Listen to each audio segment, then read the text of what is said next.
ज्योतिर्मठ से मानसरोवर की यात्रा शुरू करने के लगभग 4 महीनों के समय में नीलकंठ वर्णी आ पहुंचे कैलाश पर्वत के निकट स्थित क्षेत्र में।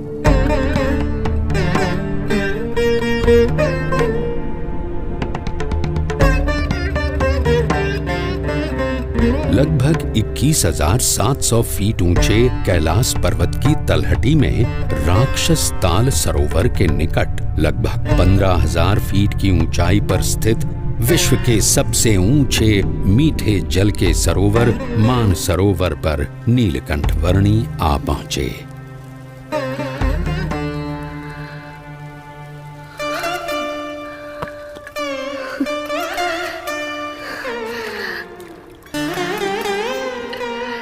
मानस क्षेत्र की प्राण घातक शीत ऋतु में नीलकंठ वर्णी ने संकल्प किया लगभग 320 वर्ग किलोमीटर में फैले हुए मानसरोवर की लगभग 88 किलोमीटर लंबी परिक्रमा करने का।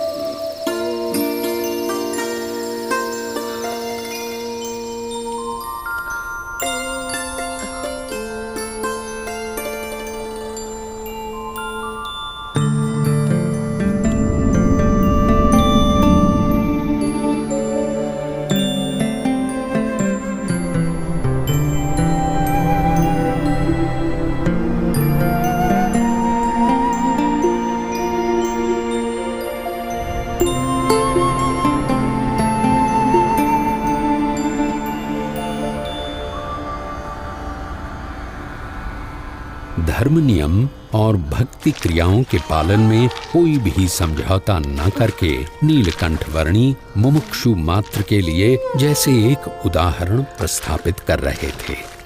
जहां शीत ऋतु में पीने के लिए भी पानी की व्यवस्था उपलब्ध नहीं थी, वहां भी स्नानादिक नित्य नियमों का पालन करते हुए भक्ति पूर्वक नित्य पूजा के नियम को भी दृढ़ रखते हुए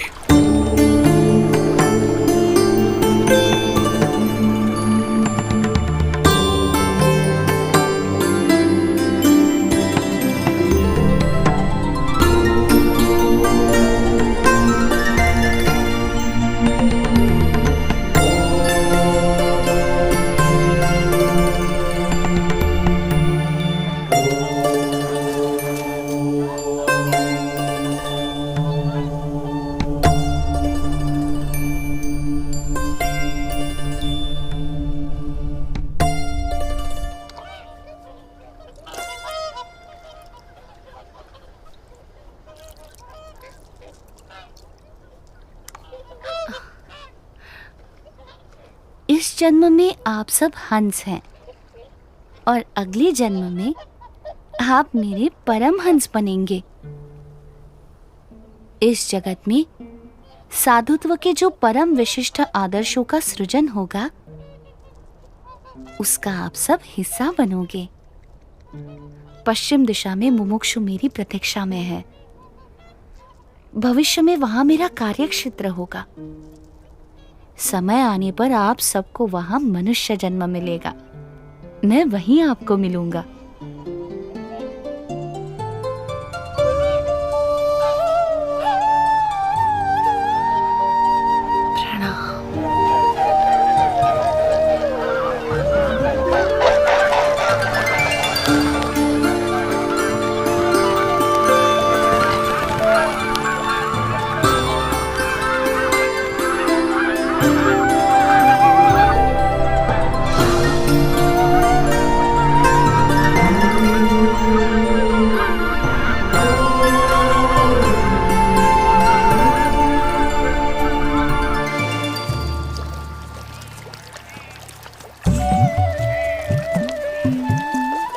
शीत ऋतु तिब्बत प्रदेश में बिताकर नीलकंठ वर्णी पुनः बद्रीनाथ जाने के लिए निकल पड़े।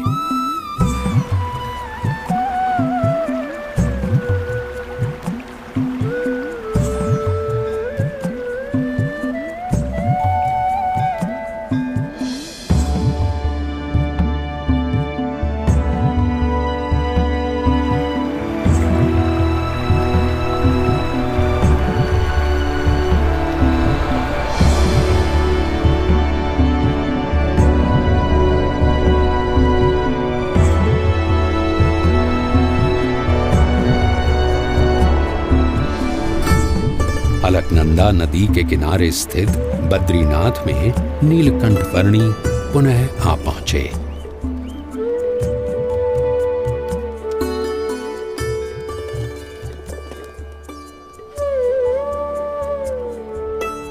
जय बद्रीनाथ जी की जय बद्री विशाल, जय बद्री विशाल। ओ पुजारी जी आ गए।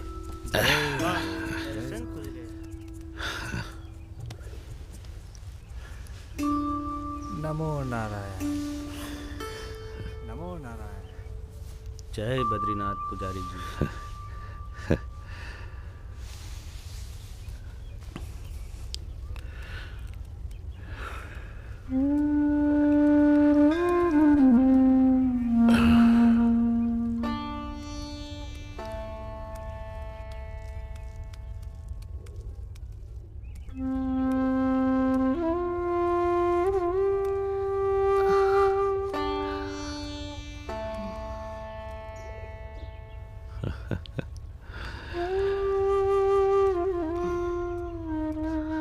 नीलकंठ वर्णी,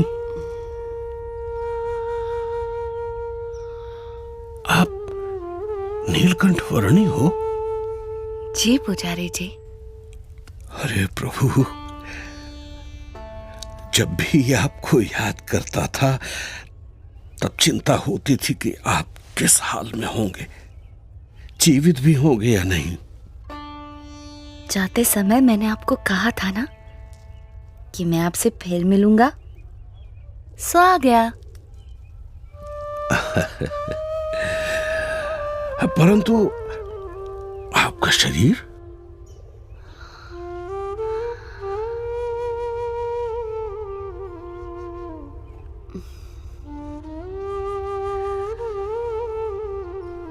कितना दुबला पतला हो गया है।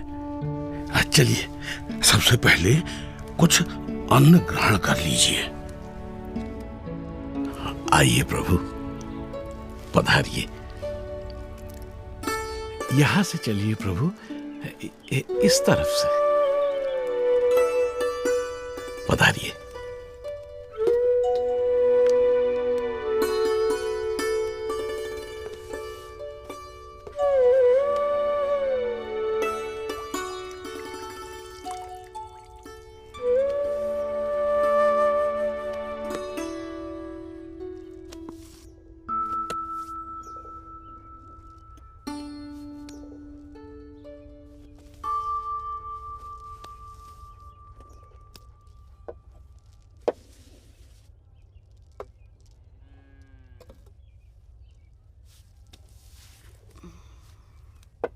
मानसरोवर जाने से पहले अंतिम भोजन आपके वहां ज्योतिर्मठ में किया था, और वहां से लौटकर प्रथम भोजन भी आप ही के यहाँ कर रहा हूं।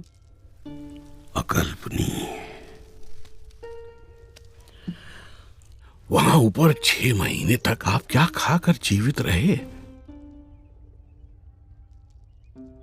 वायु।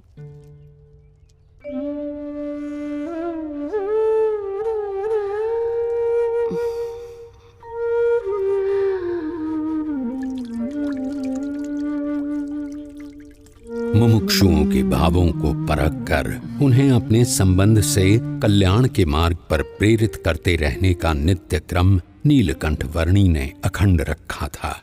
उनके साथ उनकी जगहों पर उनके ही जैसे बनकर रहते हुए। इस दुर्लभ मनुष्य जीवन का उपयोग परम कल्याण के लिए होना चाहिए, नाशवंत भौतिक सुखों के लिए नहीं। और कभी प्रत्यक्ष रूप से साथ रहने का योग ना रहे तो अपनी स्मृतियों और वचनों के सहारे कल्याण के मार्ग पर चलते रहने का सुयोग करवाते हुए। प्रभु, आपने कहा था कि आपकी यात्रा कल्याण के लिए है, परंतु आपकी इतनी कष्टदायक यात्रा से किसी का कल्याण कैसे होगा? इस पृथ्वी पर जगह जगह पर अनेक मुमुक्षु हैं जो सच्चे भक्ति भाव से साधना कर रहे हैं। मुझे यात्रा करके उनसे भेंट करनी है, उन्हें कल्याण के मार्ग पर प्रेरित करना है। दूसरों के कल्याण के लिए स्वयं पर इतना कष्ट। नीलकंठ, आपकी यात्रा सच में कल्याण यात्रा ही है। मेरा परम सौभाग्य कि मुझे आपकी सेवा का अवसर मिला। मेरा ध्यान रखने के लिए आपका भी धन्यवाद। आप अपना विशेष ध्यान रखिएगा नीलकंठ वर्णी। शुभम भवतु। प्रणाम।